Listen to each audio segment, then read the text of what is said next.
Alhamdulillah, wassalatu wassalamu ala rasulillah, amma ba'd.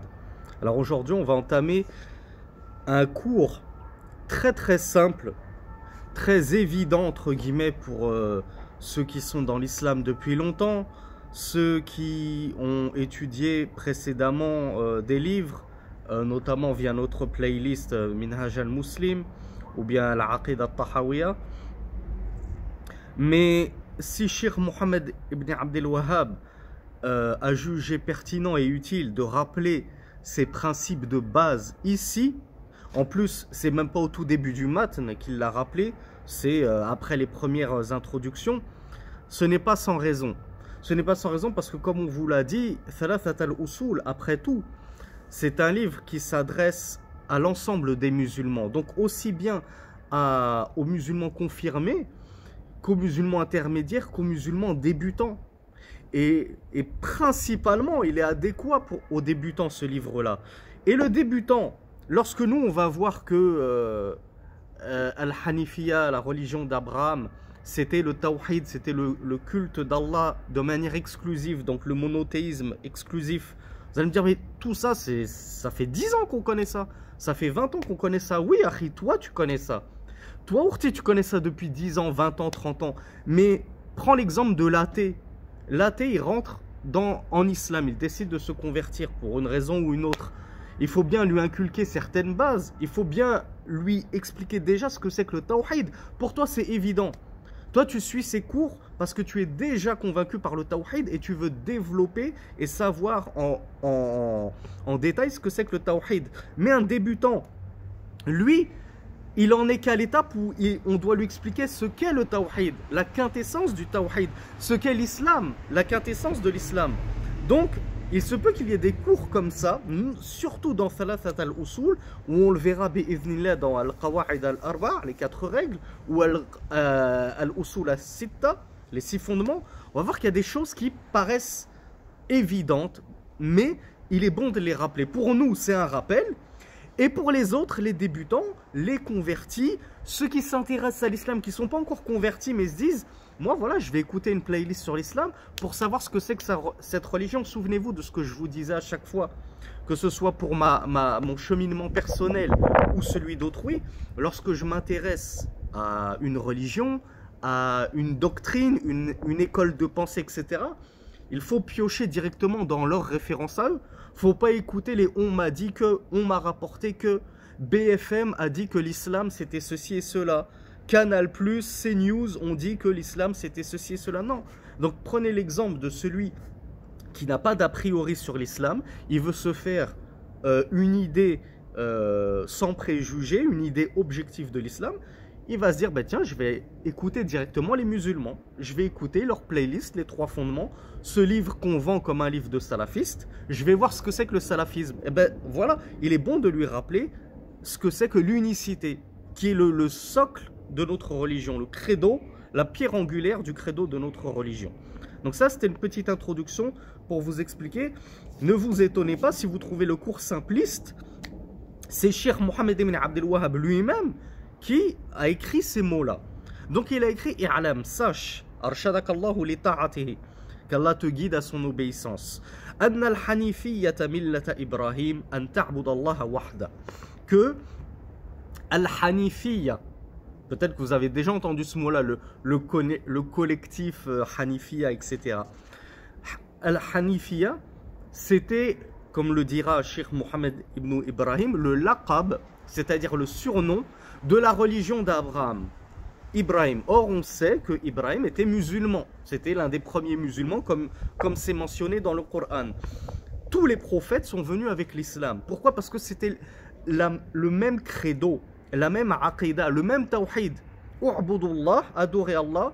Je ne vous connais pas d'autre Dieu que lui. C'était ça la parole qu'ils ont tous apportée à leur peuple.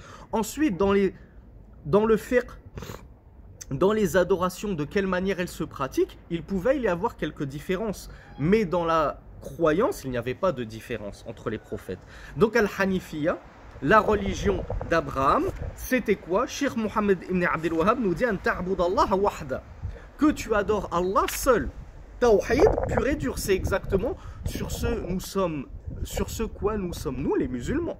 An-na'bud Allah, wahdahu, nous adorons Allah, seul et sans associé. Cheikh donc Mohammed ibn Abdel Wahhab nous dit mukhlisan lahu ad-din. C'est quoi cette ibada, cette adoration d'Allah seul sans associé? C'est qu'on lui voue al-ikhlas, et on va voir ce que ça veut dire bi'idhnillah al-ikhlas. Nukhlisu lahu ad-din. Notre din, notre religion, nukhlisuha ou nukhlisuhu lahu, lillah subhanahu wa ta'ala. C'est-à-dire, on l'avoue exclusivement à Allah. Voilà ce que c'est que at-tawhid. Tu veux comprendre, ô toi qui t'intéresses à l'islam, qu'est-ce que l'islam? Qu'est-ce que la croyance de l'islam? C'est ça. C'est qu'on adore personne d'autre qu'Allah.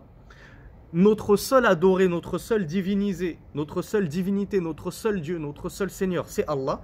Et par ce fait, on lui voue donc logiquement toutes nos adorations. Comme on l'a dit dans un cours précédent, Allah Azza wa Jal s'est basé sur sa rububiya, sur le tawhid al-rububiya, sur sa seigneurie, pour affirmer qu'il était le seul ayant droit au tawhid al-uluhiya, le droit à l'adoration.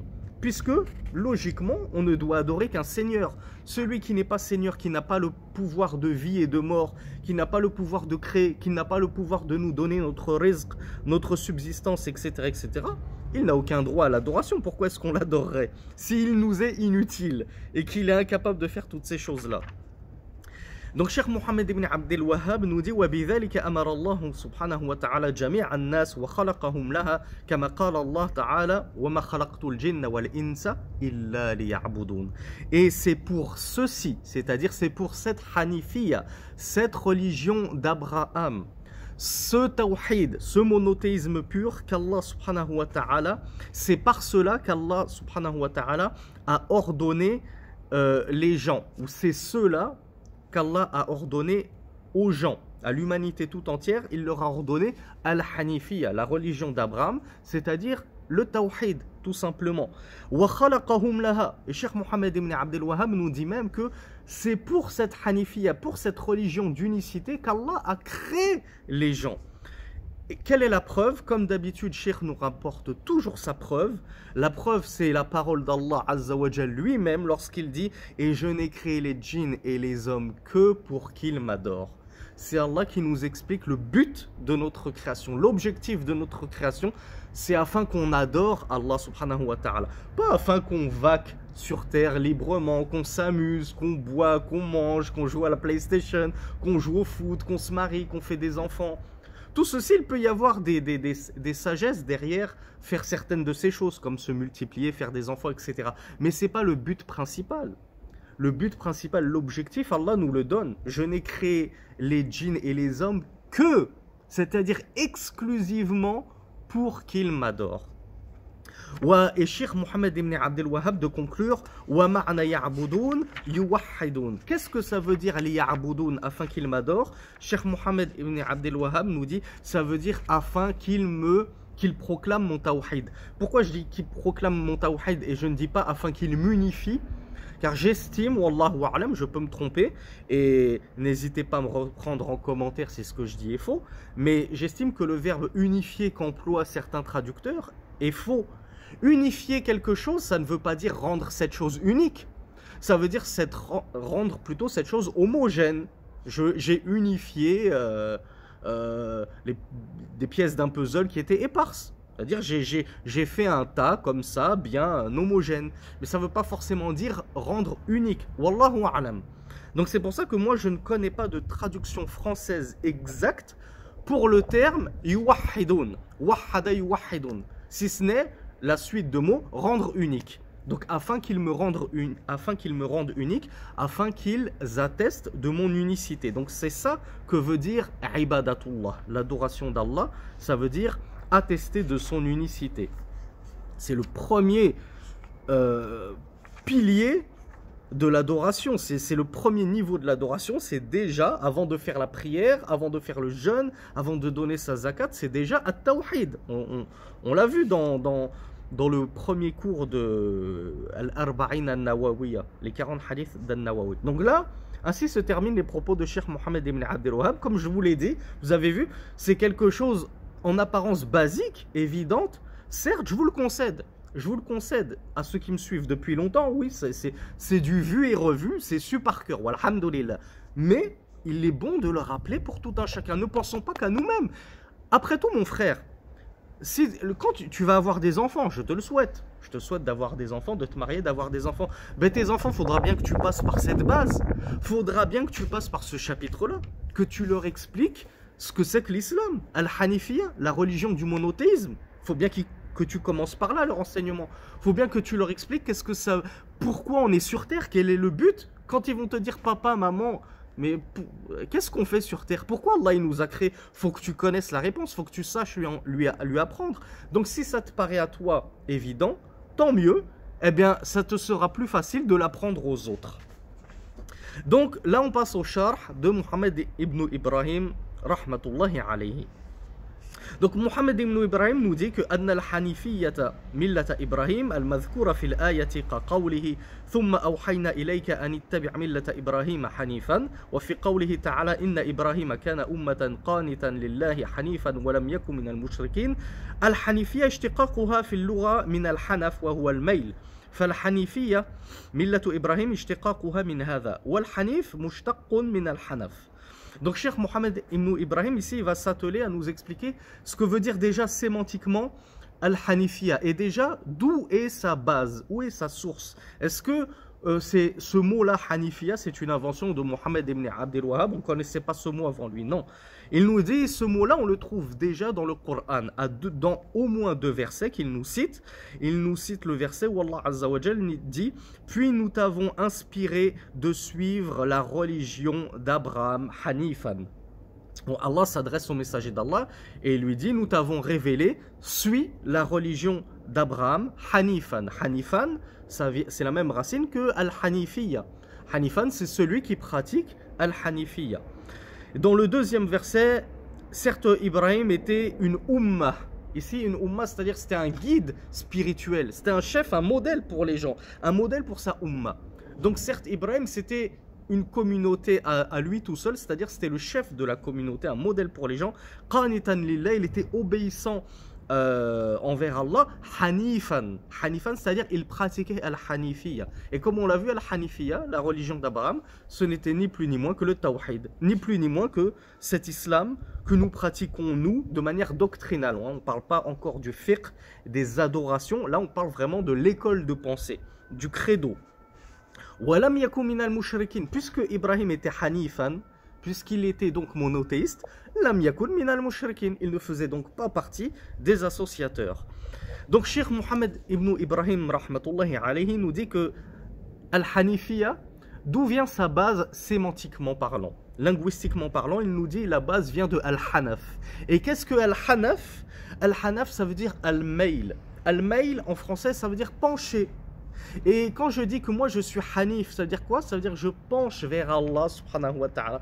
Je penche vers le tawhid. Et lorsque je penche vers quelque chose, qu'est-ce que je fais? Ben, je m'éloigne de son opposé.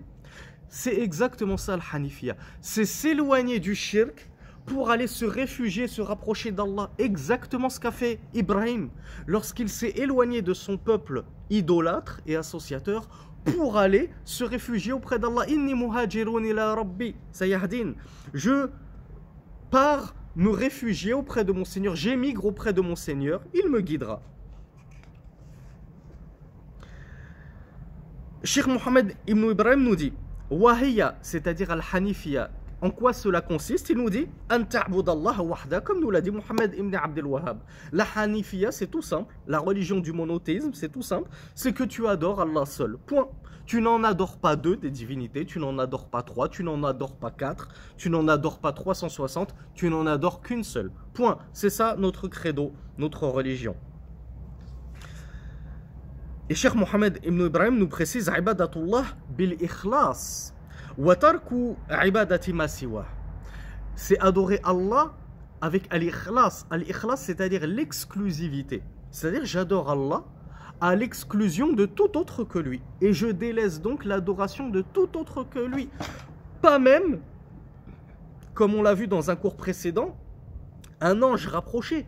pas même notre prophète Mohammed sallallahu alayhi wa sallam. Nous l'aimons, nous le chérissons, nous le suivons aveuglément même. Mais nous ne l'idolâtrons pas, nous ne l'adorons pas. Il n'a aucune part à l'adoration. Donc le seul qui mérite l'adoration, c'est Allah subhanahu wa ta'ala.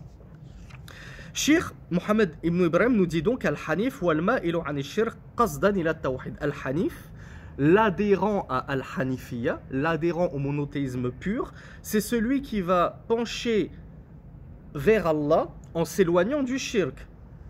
Celui qui va pencher vers le tawhid en s'éloignant de l'associationnisme. Il nous dit il y a une autre définition pour qualifier ce qu'est un monothéiste, un hanif. Il nous dit c'est celui qui va accourir à Allah, celui qui va celui qui va aller se présenter devant Allah, qui accourt à Allah, c'est-à-dire dans le sens de qui va répondre à l'appel d'Allah subhanahu wa ta'ala, al-mu'arid an kulli ma siwa, et qui va se détourner de tout autre qu'Allah. Moi, je me détourne du culte des idoles, je me détourne du christianisme, je me détourne du judaïsme, etc. Et je vais vers Allah subhanahu wa ta'ala seul, sans associé. Il nous dit les deux définitions que l'on vient de donner d'Al-Hanifiyya, il n'y a aucune contradiction entre elles. Celui qui va s'élancer vers Allah, qui va s'élancer à répondre à l'appel d'Allah subhanahu wa ta'ala, il se détourne effectivement du shirk.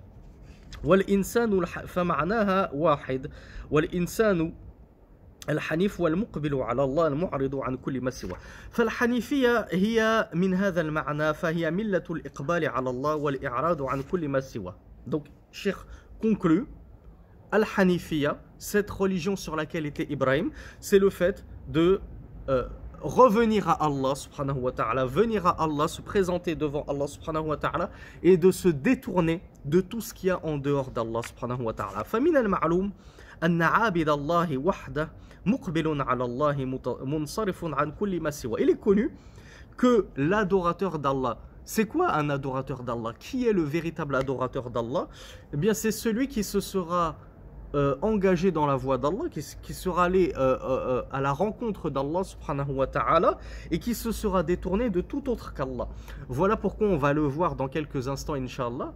Celui qui va prétendre adorer Allah, mais en même temps, il va adorer d'autres qu'Allah, on ne peut pas le qualifier de abid, d'adorateur. On ne peut pas dire lui c'est un adorateur du Tout-Puissant. Lui c'est un adorateur du Tout-Miséricordieux. Voilà pourquoi certains se trompent lorsqu'ils disent que les chrétiens, par exemple, parce que c'est l'exemple le plus connu, ce sont aussi des adorateurs d'Allah. Non, les chrétiens, ce ne sont pas des adorateurs d'Allah subhanahu wa ta'ala. Et on va le voir pourquoi. Parce que l'adoration d'Allah, c'est l'adorer lui exclusivement. Quiconque va venir adjoindre, greffer un autre dans son adoration avec Allah, on ne peut pas appeler ça de l'adoration. Mais ça, on va le voir, Inch'Allah. Donc, Mohammed ibn Ibrahim, rahmatullahi alayhi, nous dit فَالْحَنِفِيَّةَ الَّتِي عَرَفْنَا اشْتِقَاقَهَا هِيَ أَن تَعْبُدَ اللَّهَ مُخْلِصًا لَهُ الدِّينَ. Al-Hanifiyya, c'est que tu adores Allah seul en lui vouant ta religion de manière exclusive. C'est-à-dire ton culte, tu l'adresses exclusivement à Allah subhanahu wa ta'ala. وَلِلْحَنِفِيَّةِ مِلَّةُ إِبْرَاهِيمَ تعريف ما هو بمتناقل أنها الحب في الله والموالاة في الله والمعاداة فيه. والمصنف يقول هذا. Donc Cheikh Mohammed ibn Ibrahim nous dit que pour Al-Hanifiyya, on vient de voir la définition. On a dit qu'il y avait deux définitions. C'est le fait d'aller vers Allah tout en se détournant du shirk, de l'associationnisme. Il y en a qui disent que c'est le fait de pencher vers Allah, pencher vers le tawhid en s'éloignant de l'associationnisme. On a vu que ces définitions, elles étaient synonymes totalement. Et Cheikh Mohammed ibn Ibrahim nous dit qu'il y a une troisième définition qui dit que Al-Hanifiyya, c'est le fait d'aimer en Allah, le fait de pratiquer l'alliance en Allah et le fait de pratiquer le désaveu en Allah. Et quant à l'alliance et le désaveu, on vous renvoie au cours précédent où on a traité de cela en long et en large. Donc Al-Hanifiyya, c'est aussi ça, c'est aimer en Allah, détester en Allah Aimer ce qu'Allah aime, détester ce qu'Allah déteste, c'est ça le monothéisme après tout, le tawhid. Celui qui va aimer tout ce qu'Allah aime, qui va détester tout ce qu'Allah déteste, il va s'unir avec ceux qui aiment Allah et que Allah aime, c'est-à-dire le parti d'Allah, Hizbullah. Et il va détester et se désavouer et se détourner de tous ceux qu'Allah déteste, les mushrikoun, les kuffars, etc. Il a totalement concrétisé son tawhid d'une telle personne. ثم العبادة نعرف تعريفها أنها التذلل يقال طريق معبد أي مذلل يعني يوطأ. Cheikh Mohammed Ibn Ibrahim maintenant nous explique ce que c'est que la ibada. Comment expliquer à ton enfant, notamment en langue arabe, mais là on essaye de le faire en langue française, qu'est-ce que ça veut dire ibada? Donc ça vient de abada, la racine c'est abada. Il nous dit dans la langue arabe, ça vient de tariqun mu'abbad. Qu'est-ce que c'est tariqun mu'abbad? C'est une voie piétinée, une voie piétonne. Qu'est-ce qu'une voie piétonne? C'est un chemin que l'on piétine, que l'on foule de nos pieds. Quelle est la situation de ce chemin qui est foulé de tes pieds? Eh bien, ce chemin, il est en quelque sorte humilié. Il est bafoué. Pourquoi? Parce qu'on l'écrase. On l'écrase pied après pied, donc il est humilié. Eh bien, ça vient de là, la ibada. Al-ibada, ça veut dire le fait de s'humilier pour notre Créateur. Je fais preuve d'humilité devant Allah subhanahu wa ta'ala et donc par humilité envers Allah, je l'adore. C'est ça al-ibada. En gros, nous dit Cheikh Mohammed Ibn Ibrahim, dans la langue arabe, c'est l'humilité. Il ne faut pas comprendre l'humiliation dans son sens péjoratif. Ah, il a subi une humiliation. Non, là c'est au contraire dans le sens noble du terme. La bonne humilité. Je m'humilie pour Allah subhanahu wa ta'ala, par respect, par référence et déférence pour Allah subhanahu wa ta'ala. Cheikh Mohammed Ibn Ibrahim nous dit, mais cependant il y a une autre origine selon certains savants du terme ibada, non pas tariqun mu'abbad, mais il nous dit قال بعضهم سميت عبادات لأن المؤهلين يفعلونها خاضعين ذليلين لله وهذا معنى كلام القرطبي. Al-Qurtubi par exemple, il a dit que l'autre origine c'était que ceux qui vont pratiquer ces adorations, ils les pratiquent avec humilité. Avec al-khudu', c'est vraiment c'est la bonne humilité justement, le fait de se soumettre avec humilité à Allah subhanahu wa ta'ala. Donc comme ils se soumettent et ils font preuve d'humilité, eh bien c'est de là que vient le terme ibada. Et ça c'est la définition de Al-Qurtubi. Donc le cheikh résume et nous dit en gros, ibada dans la langue arabe ça vient de at-tadhallul, ça a le sens de tadhallul et khudu', qu'on traduit en français par humilité. Quant à la définition religieuse, là on a vu c'était la définition linguistique du mot ibada, adoration. Quant à la définition religieuse, Cheikh Mohammed Ibn Ibrahim nous dit elle a beaucoup de définitions. Chacun y est allé de sa petite définition personnelle. Mais il nous dit, et l'une des plus connues parmi les définitions de l'ibada, c'est la définition de Cheikh al-Islam Ibn Taymiyyah qui a dit wa ismun aw hiya al-ibada hiya ismun jami'un li kulli ma yuhibbuhu Allah wa yardah min al-aqwali wal a'mal al-batina wal zahira. L'adoration c'est un nom générique, c'est un terme qui va renfermer tout ce qu'Allah subhanahu wa ta'ala aime et agrée en termes d'actes et de paroles, qu'ils soient cachés ou apparents. Les actes internes et les actes externes, les actes intérieurs et les actes extérieurs, les paroles internes, les paroles de mon cœur, les paroles de mon esprit et les paroles que je prononce pleinement avec ma langue. Tout ce qu'Allah aime et agrée de ceci, ça s'appelle l'ibada, c'est de l'adoration. Wal-fuqaha يعرفونها بأنها ما أمر به شرعا من غير اضطراد عرفي ولا اقتضاء عقلي. Il nous dit quant aux fuqaha, les jurisconsultes, leur définition la plus usitée, c'est que c'est ce qu'Allah Azza wa Jal nous a ordonné. Voilà, ça fait pas partie du urf, c'est pas là, je le fais pas par urf, par coutume. Pourquoi tu te couvres la tête en prière?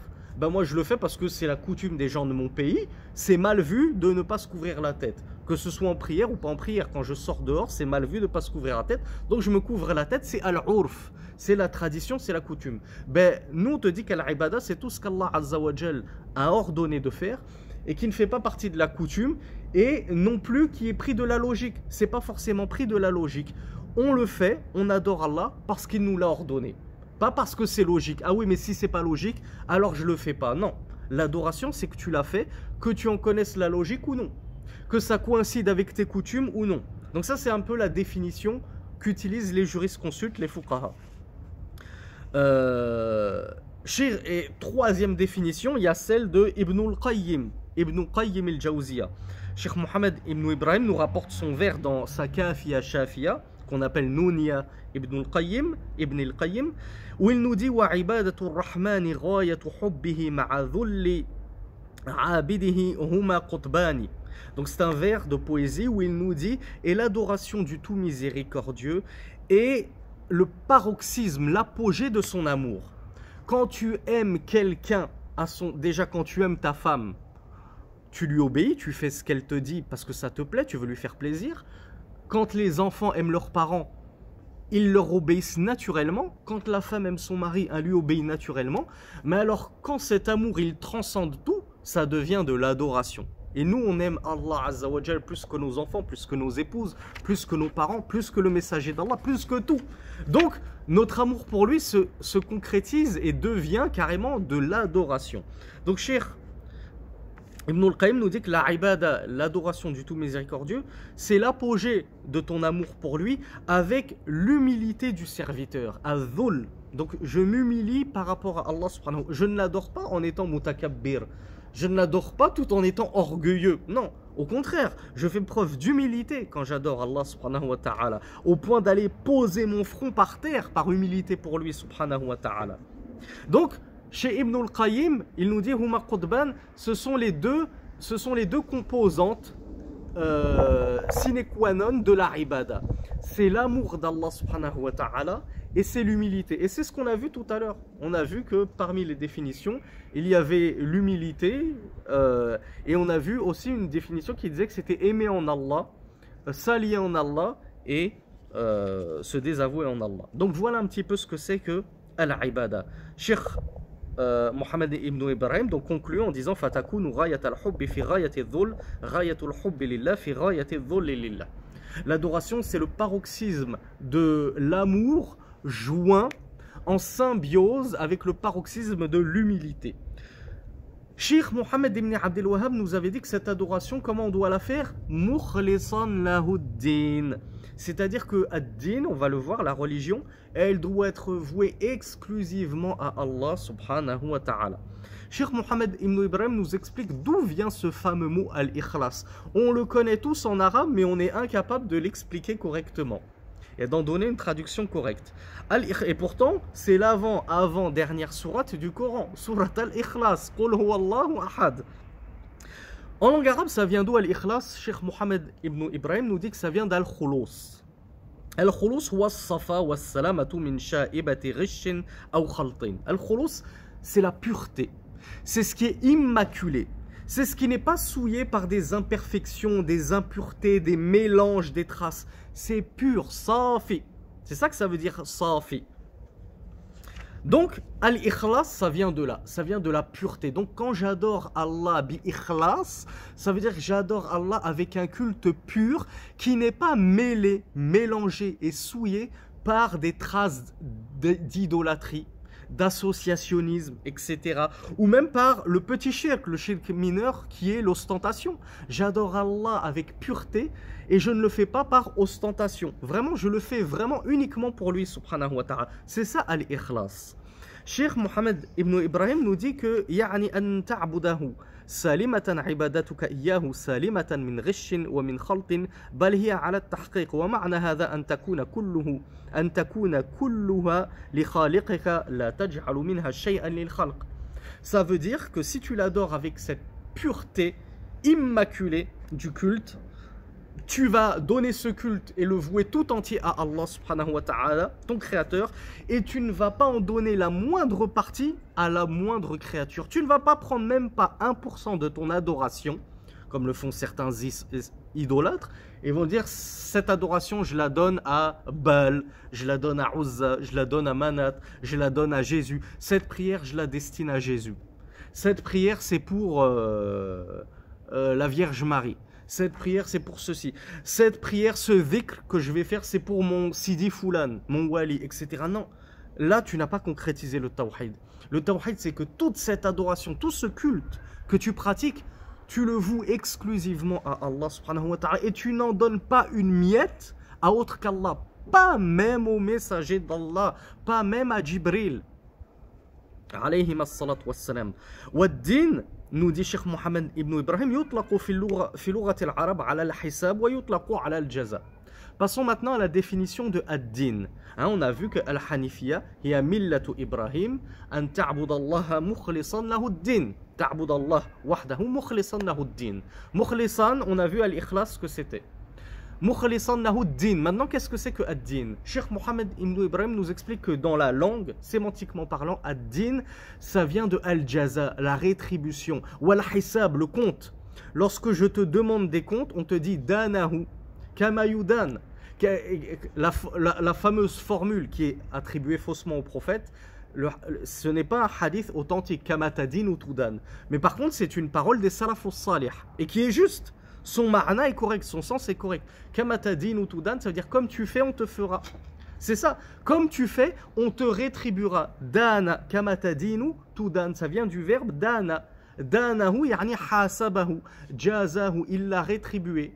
Donc maintenant, vous savez que ad-din, la base, c'est ça, c'est la rétribution. D'où, je vous renvoie à notre tafsir de Surat al-Fatiha, Maliki Yawmiddin. Attention à ne pas le comprendre, maître du jour de la religion. Ça n'a strictement rien à voir.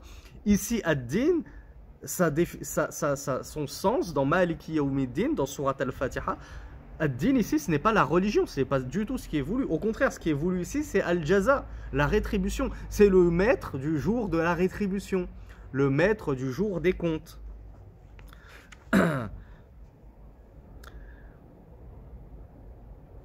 Cheikh Mohammed ibn Ibrahim, donc ça c'était pour la définition sémantique, linguistique. Maintenant, qu'est-ce que veut dire ad-din religieusement parlant? Qu'est-ce qui est voulu lorsqu'on en parle de manière religieuse? Il nous dit huwa ismun lima tu'ubbida bihi al-khalq min ibadati Allah wahdahu la sharika lahu bimtithali awamirihi wa ijtinabi zawajirihi.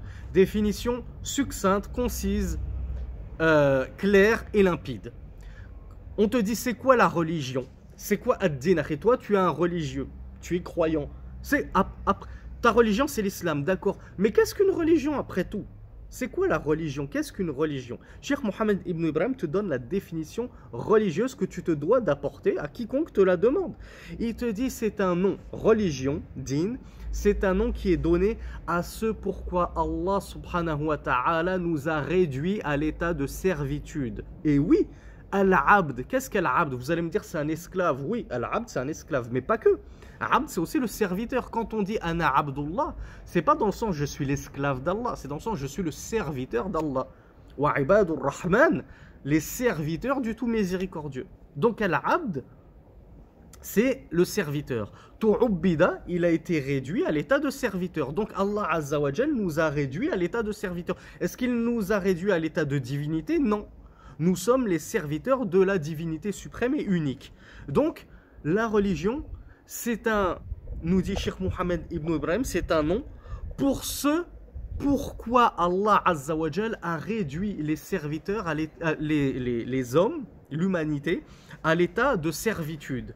Il nous a réduits à la servitude afin qu'on pratique cette religion, afin qu'on mette en pratique cette religion.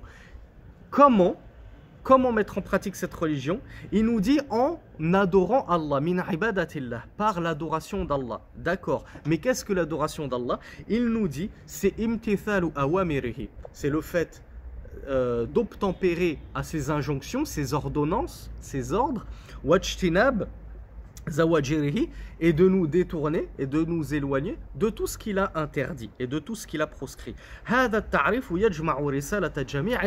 Ils nous disent, par cette définition de ad-din, la religion, c'est ce pourquoi Allah nous a réduits à la servitude, l'adoration, son adoration, par l'obtempération de ses injonctions et le délaissement de ses interdits. Et il nous dit ceci, c'est ce avec quoi sont venus tous les messagers. Tous les messagers sont venus avec cette risala, ce message de suivre la religion. Suivre cette religion. Quelle religion? La religion de j'obéis à Allah, je fais ce qu'il me dit, je m'éloigne de ses interdits et je l'adore sans rien lui associer. Voilà comment résumer en une phrase, en quelques mots, ce qu'est la religion.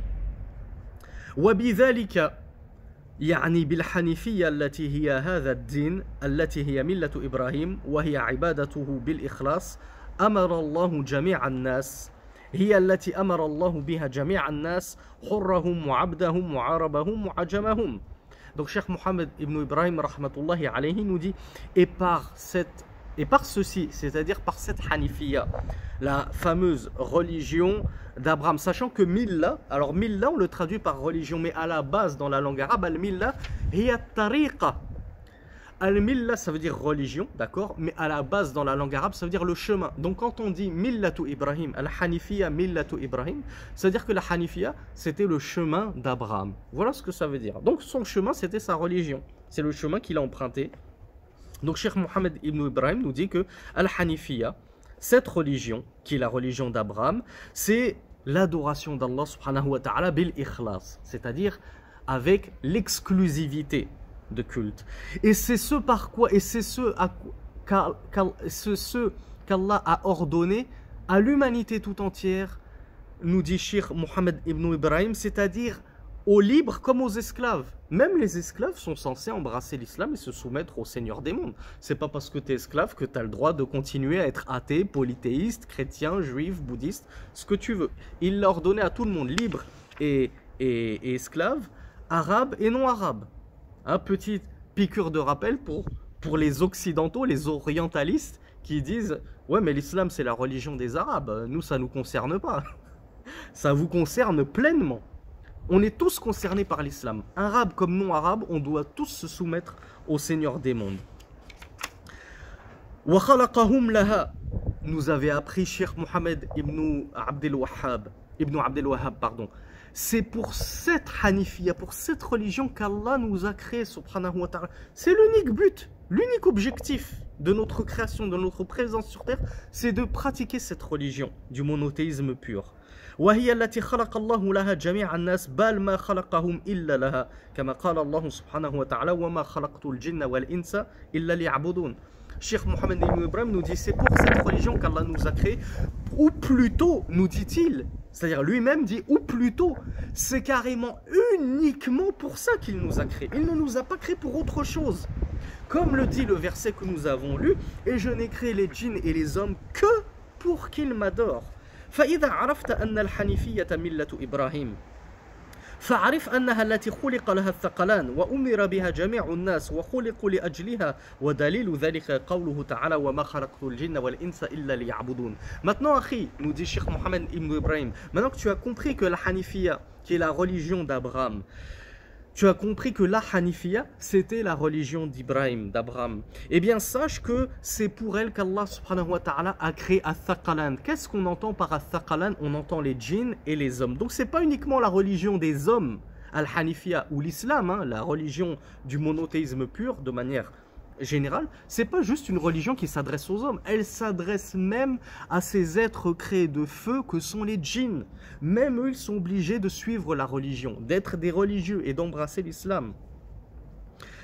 فأفادت الآية الكريمة أن الخلق لم يخلقوا عبثا ولم يتركوا سدى وأن الله أوجدهم لحكمة وهذه الحكمة هي عبادته وحده لا شريك له. Et Cheikh Mohammed ibn Ibrahim nous dit, ce verset donc il renferme une faïda énorme, c'est que Allah subhanahu wa ta'ala ne nous a pas créés en vain. On l'a déjà dit à moult reprises. Nous ne sommes pas sur terre en vain, sans but, sans objectif.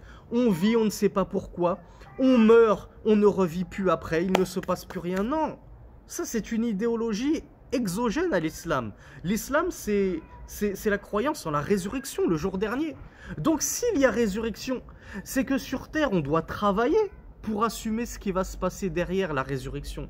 Donc, Cheikh, dans ce verset, il y a la preuve que Allah Azza wa Jal ne nous a pas créés en vain. On n'est pas là comme ça, on ne sait pas quoi faire, pourquoi on est là, qu'est-ce qu'on doit faire, qui on doit suivre, qui on doit adorer. Est-ce qu'on doit adorer quelqu'un aslan ou bien chacun adore sa propre âme, comme ça devient de plus en plus le cas de nos jours. Bien, Mohammed ibn Ibrahim nous dit ce verset, c'est une preuve tranchante que on n'a pas été créé en vain. Soudan, c'est-à-dire sans objectif, sans but, sans rien. Mais plutôt, on a été créé pour l'adoration d'Allah subhanahu wa ta'ala exclusive, sans rien lui associer. Là, on arrive à la dernière partie de la parole de Mohammed ibn Ibrahim, de Mohammed ibn Abdel Wahhab, qui avait dit wa ma'ana ya'budun yuwahhidun. Le sens de ya'budun, d'adorer Allah, c'est yuwahhidun, qu'il proclame son unicité, qu'il lui fasse le tawhid. Parce que comme je vous l'ai dit, je ne connais pas le verbe pour traduire correctement en un seul mot li yuwahhidun. Et celui qui le saurait, qu'il me l'apporte volontiers en commentaire, je lui en serai très reconnaissant. Donc, ma'na ya'budun yuwahhidun, qala ibn Abbas, kullu mawdi'in fil Qur'an u'budu Allah, fa ma'nahu wahhidu Allah, qala aydan, wa qala aydan, ibadatullah, tawhidullah. Donc, Mohammed ibn Ibrahim nous dit que cette parole de Mohammed ibn Abdel Wahhab, li ya'budun, ya'ni li yuwahhidun, c'est pas son invention. Encore une fois, Mohammed ibn Abdel Wahhab, comme je vous l'ai toujours dit, toutes ces paroles, elles reposaient sur une preuve, que ce soit une preuve du kitab, que ce soit une preuve de la sunna, que ce soit une preuve des paroles des salafus salih. D'où est-ce que Mohammed ibn Abdel Wahhab il tient que l'adoration d'Allah c'est synonyme de tawhidullah? Eh bien, c'est ni plus ni moins que l'exégèse d'Ibn Abbas lui-même. Mohammed ibn Ibrahim a dit que Ibn Abbas radiyallahu anhuma a dit qu'à chaque endroit dans le Coran où tu vois écrit U'budullah, adorer Allah, ça veut dire non pas unifier Allah, je vous ai dit que je ne pense pas que ce soit une définition correcte, mais uniciser Allah. Ce terme n'existe pas, mais c'est pour inventer, pour faire un néologisme, pour inventer un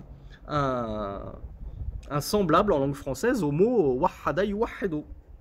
C'est afin de uniciser Allah, de célébrer son unicité, de proclamer pleinement son unicité. Voilà ce que ça veut dire d'après Ibn Abbas, liya'budullah. La ibada, l'adoration d'Allah, c'est d'abord et avant tout de proclamer et d'adhérer à son unicité. Et Ibn Abbas a aussi dit ibadatullah, tawhidullah. L'adoration d'Allah, c'est tawhidullah. C'est l'unicité d'Allah, c'est proclamer l'unicité d'Allah subhanahu wa ta'ala. وكل ما في القرآن ليعبدون فهي عبادة الله وحده أما عبادة غيره فلا يطلق على من عبده وعبد معه غيره بل من عبده وعبد معه غيره فإنه لا يسمى عابدا ولهذا قال المصنف في المسائل إن العبادة هي التوحيد لأن فيه الخصومة بل أن تكون العبادات الواقعة كلها لله لا أن يوجد منهم عبادات لله هذا لا يكفي بل لا بد أن تكون العبادات كلها الواقعة منهم لربهم في جميع الحالات. Et on va s'arrêter là pour le charh, puisque après ce n'est que de la redondance, de la redondance, de la redondance, notamment lorsqu'il récapitule les points cités précédemment en disant voilà les fawaïd qu'on retire de ce cours. Comme je vous l'ai expliqué en introduction, c'était le minhaj du shir Mohammed ibn Ibrahim. Il donnait son cours et puis à la fin il récapitulait. Voilà, alors on a vu ceci, ceci, ceci et cela. Donc la dernière chose très importante à expliciter, et ça on l'avait dit précédemment, je vous l'avais dit, mais mes propos à moi n'ont aucune valeur, n'ont aucun poids religieux scientifique. Lorsque c'est Mohammed ibn Ibrahim qui le dit, là par contre c'est tout autre. Là on écoute grand et on ouvre grand les oreilles. Il nous dit que dans le Coran, lorsqu'on voit le mot liya'budun, afin qu'il m'adore, ça signifie afin qu'il m'adore moi seul, Allah seul, de manière exclusive, sans m'associer quoi que ce soit. Il nous dit quant à celui qui va adorer Allah, ça je vous l'avais expliqué, il y en a qui adorent Allah et en plus ils vont adorer autre qu'Allah. Il y a trois catégories. Alors on résume pour ceux qui n'ont pas vu les cours précédents ou qui auraient oublié. Je m'excuse pour l'intervalle énorme que je mets entre chaque cours, mais on est occupé. faut bien gagner sa vie honnêtement, qu'Allah nous facilite. On a dit il y a 3 catégories de personnes. Il y a les monothéistes purs. Ce sont ceux qui adorent Allah subhanahu wa ta'ala à l'exclusion de tout autre que lui. Deuxième catégorie, c'était les polythéistes de Quraysh, les associateurs qu'Allah a traités de kuffar, de mécréants. Qu'est-ce qu'ils faisaient? Ils adoraient Allah, entre guillemets, vous allez comprendre pourquoi je mets des guillemets, et en même temps ils adoraient autre qu'Allah. C'est pour ça que, comme on l'a dit dans un cours sur la biographie du prophète, il ne faut pas s'étonner de voir des polythéistes du temps de Mohammed sallallahu alayhi wa sallam qui s'appelait Abdullah. Qui dit, pourquoi il s'appelle Abdullah? Il est associateur. Mais le fait qu'il soit associateur, ça ne veut pas dire qu'il ne croyait pas du tout en Allah. On l'a déjà dit plein de fois, Allah nous le dit dans le Coran. Si tu leur demandes qui a créé les cieux et la terre, ils te diront c'est Allah. Donc ils croyaient en Allah. Ils savaient qu'Allah c'était le Seigneur des univers. Donc ils adoraient un peu Allah.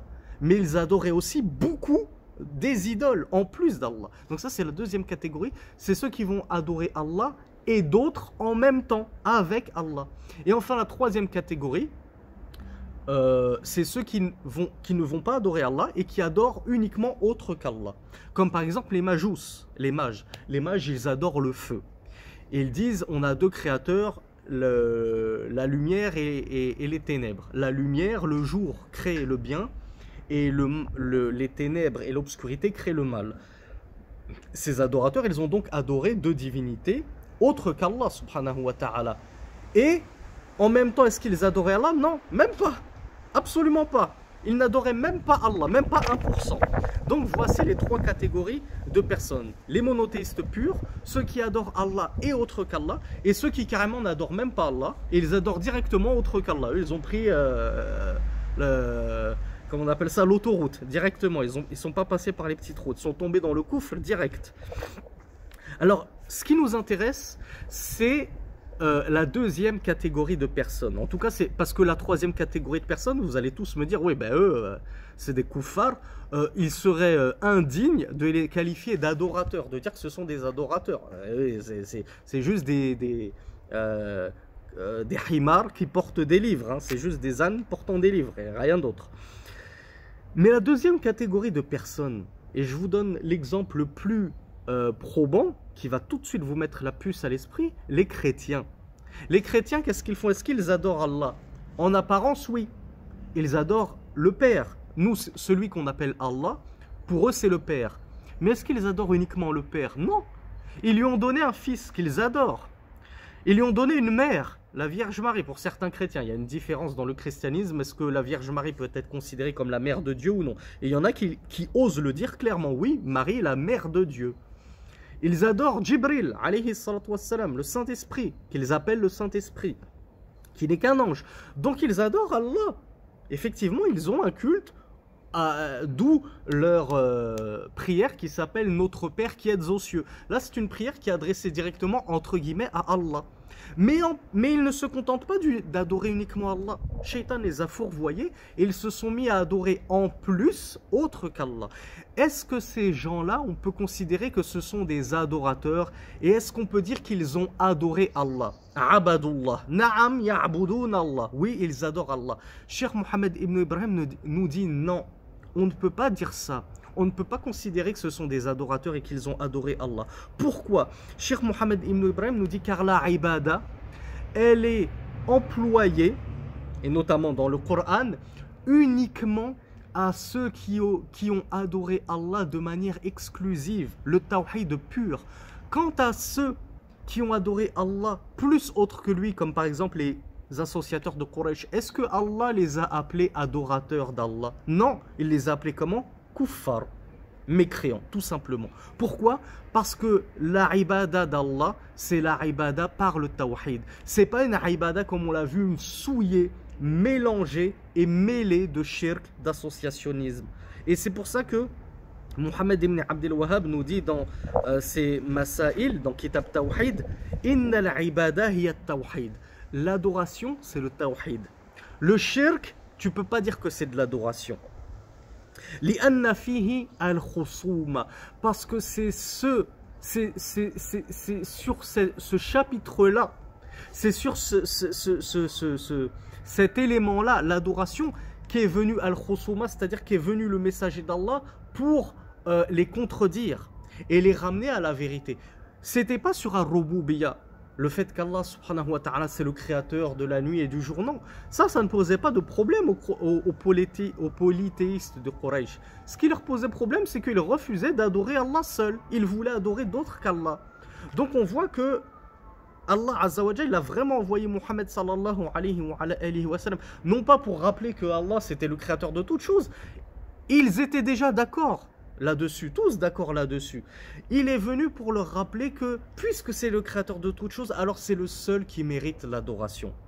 Donc, ces gens-là qui associaient à Allah, ce n'étaient pas des adorateurs du tout miséricordieux. Donc, celui qui est qualifié d'adorateur du tout miséricordieux, c'est celui qui l'a adoré lui seul, Allah seul, sans rien lui associer. À partir du moment où tu vas associer même juste un être, tu vas te dire, mais moi j'adore le Père et juste Jésus. J'adore, même l'ange, le Saint-Esprit, je ne l'adore pas. Moi, j'y crois pas à cette version de la Trinité. Moi, je n'adore pas la Vierge Marie. Mais oui, j'adore Allah et son Fils. Pour moi, ils sont deux. À partir du moment où tu as ramené ne serait-ce qu'une autre personne et que tu as adoré une autre personne en plus d'Allah, tu es sorti de l'adoration. Tu es sorti de l'adoration et tu ne peux pas être considéré comme un adorateur d'Allah subhanahu wa ta'ala. Voilà pourquoi Cheikh Mohammed ibn Ibrahim conclut en disant: celui qui va dans ses adorations en adresser une partie à Allah et une partie à un autre, hadha la yakfi. Ça suffit pas, Akhi. C'est pas ce qui t'est demandé. Ce qui t'est demandé, c'est que tu prennes toutes tes adorations et que tu les donnes à Allah subhanahu wa ta'ala. À partir du moment où tu vas en prendre une partie et qu'au lieu de la donner à Allah, tu vas la donner à autre. Moi, cette prière-là, ça va pas être pour mon père, pour le père, ça va être pour le fils. Tu es sorti du tawhid, tu es sorti de l'adoration et tu n'es pas un adorateur d'Allah. Nous, en tout cas, toi, tu pourras dire, moi, j'adore Dieu. Moi, je suis un adorateur de Dieu. Mais nous, musulmans, croyants, on te dira, toi, tu n'es pas un adorateur d'Allah. Tu n'as pas adoré Allah. Pourquoi? Parce que adorer Allah, ça veut dire at-tawhid. Comme l'a dit Ibn Abbas, ça veut dire l'adorer lui uniquement, à l'exclusion de tout autre que lui. Hada wallahu a'lam wa sallallahu ala nabina Muhammad walhamdulillahi rabbil alamin. Comme vous l'avez vu, ce cours était en apparence simple, évident, mais ce sont des choses qu'il convient de rappeler et surtout de savoir transmettre aux autres et enseigner aux autres. On n'apprend pas que pour notre propre pomme. C'est bien, c'est la première des choses qu'il faut faire, apprendre pour enlever l'ignorance à soi-même. Ensuite, une fois qu'on est savant, c'est-à-dire qu'on sait, on essaie de propager au maximum. En premier lieu à nos familles, puis à nos voisins, puis le plus proche, puis le moins proche, etc. etc. Subhanakallahumma wa bihamdik, ashhadu an la ilaha illa ant, astaghfiruka wa atubu ilayk.